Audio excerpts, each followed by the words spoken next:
To those who say they care, move more than your mouth.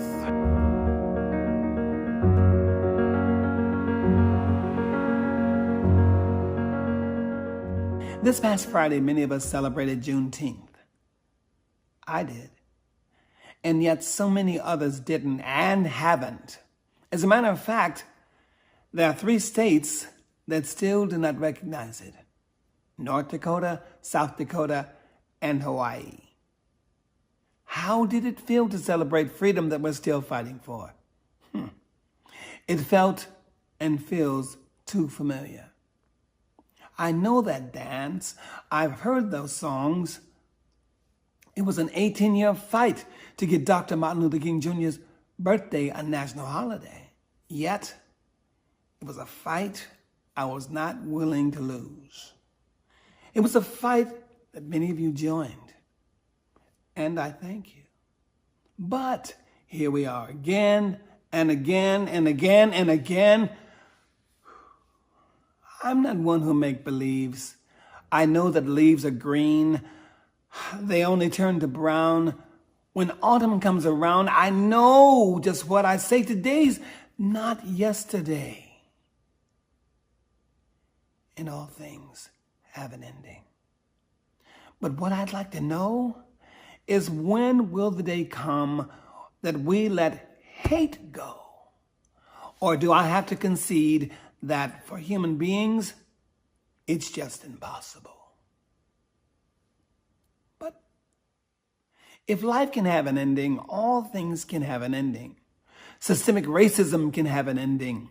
Police brutality can have an ending. Economic repression of Black and brown people can have an ending. A movement without action is a movement standing still.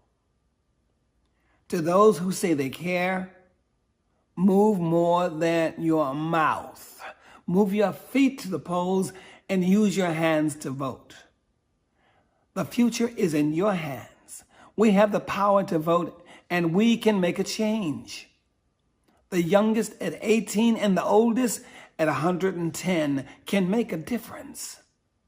Make your plan now to vote, because right now, there are forces trying to take your vote away in November.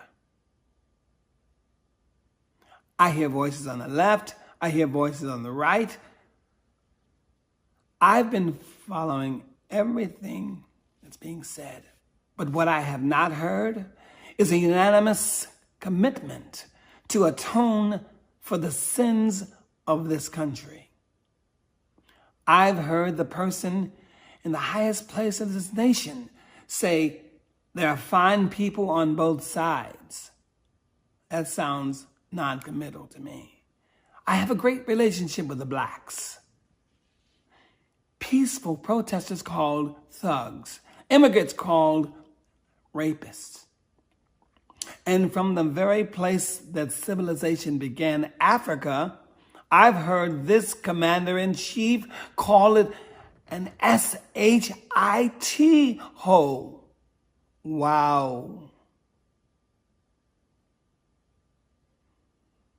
One day, you will show that you're sorry, because action speaks louder than words, and the appalling silence by some is deafening. The only way any of us can show repentance is by how we live, not what we say. Lift your heart to the now, for the forever. Change those words into action. Black lives do matter. And this is not another digital, viral trend moment or hashtag. It has to be the beginning of an end of all this bull-ish. It is our lives, literally. Yes, all lives do matter, but they only matter when Black lives matter too. You know, it's a sad day when I can see better than your 20/20 vision. The universe is watching us. Forget about 100, 1,000 years from now? What will we have done by this time next year? I'm talking about you. I'm talking about me. I'm talking about every single body. Let's do something. Let's make a difference. I thank you, and God bless you.